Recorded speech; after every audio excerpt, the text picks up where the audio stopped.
Today we are going to be talking about annotation in Praat, and that means we are going to be adding text alongside our audio file. Let's start by closing Praat Picture. We will not be using it today, and let's create a nice simple audio recording to use. Cat. Told you it was simple. Let's type cat, save it to our list and close. Now usually we would just click view and edit.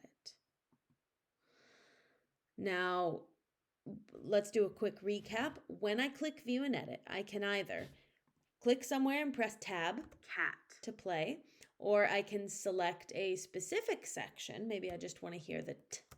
So I click it and I can press tab, or I can click this box at the bottom. I can also zoom in on this section by pressing Command N on a Mac or Control N on a PC, or just by clicking this little selection button. And that's great. Wonderful. These are very helpful. But what I can't do and what I might want to do is note to myself or to others, when does the k end and the a begin? And I don't have any way to write on here. So let's backtrack a step. We're going to close this. We're going to come back to our original file. Make sure you click on it and click Annotate and go to Text Grid. Now, when this text grid prompt box opens, we can insert tiers of text underneath our spectrogram. So we might want to separate those pieces of text out into, for instance, phonemes and words. With cat, we don't have a lot that we might want to do, so just 2 for now. But I do want to explain what point tiers are. So I'm going to give us a little test tier just so that we can see what point tiers are exactly. And it's just another format for tiers. So we'll see what it does in just a moment. I'm going to click OK. Then I shift click to select them both and then click view and edit. Now, once I'm here, you see that it looks quite a bit different. We've got a big IPA table over on the right, and we've got these 3 tiers underneath our spectrogram: phonemes, words, and test. So the first thing I might want to do is get this IPA keyboard out of the way because it's big. And on the old version, if you're using an older version of Praat, I don't just have a little X here. Instead, I would need to go up to File, Preferences, and unclick Show the IPA chart. But in the new version, you've just got an arrow and an X. It's wonderful. It's very wonderful. Now, I'm going to zoom in on this just a little bit so that there's not so much white space there. And remember, I can press Command N or Control N or click the select button down at the bottom. And now I want to note where different things begin and end. Let's start with the word tier because it's nice and easy. I'm going to click where I think the word begins, and I can move these boundaries around later, don't worry. And I can press a circle on any of the tiers to create a boundary on that tier. So I'm going to click one right there. Now you see that our word tier is now highlighted. I can do that just by clicking on things. And if a tier is highlighted, then I can actually click somewhere. Let's say this is the end of T for right now, although we may decide later that we want to move it. If you have this yellow highlighted tier, then you actually don't need to click the circle. You can also just press enter and it will insert a boundary on the yellow tier. So words, easy enough. Then I click in this space and I type cat.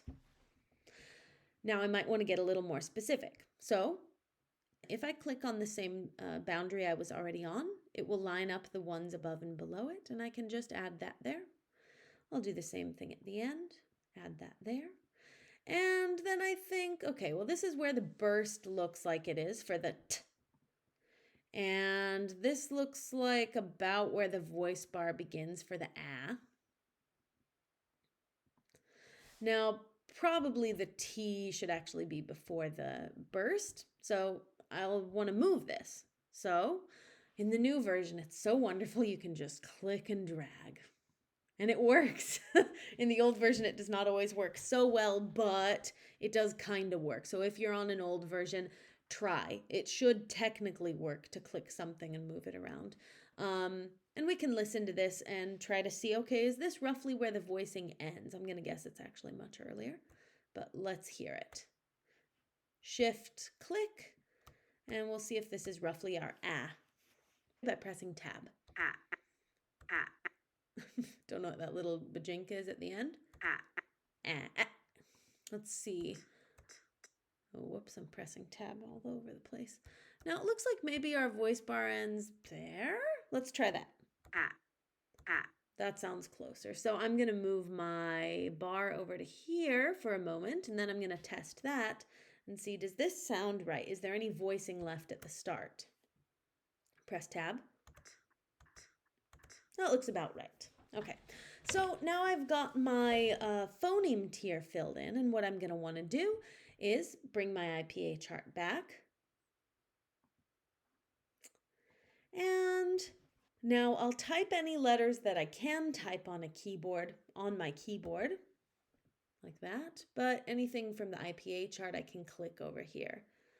And then I move this, get an A, move this, get a T, and then click to get my H. So now I've got my phonemes. Wonderful. Now what is this point here at the bottom that we called test? Well, I'm going to get rid of this again.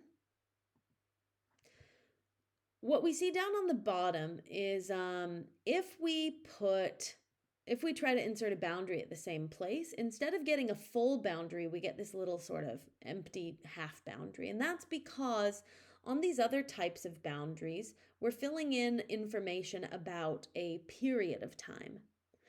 These are filling in information about a point of time, thus the name point tier. So if you want to make notes to yourself about what's happening at an exact point in time, so I might just type end, which isn't very helpful. But here, for instance, I noticed earlier, here's the burst. So I might want to make a note about where the burst is, because we know that a t is made up of a couple phases, right? So I can notate each of these phases. So I might say, okay, here's the burst, and what I might also want to note is the voice onset time. And we know that this should have a negative voice onset time, this whole period between the vocal cords closing and the burst of air that happens.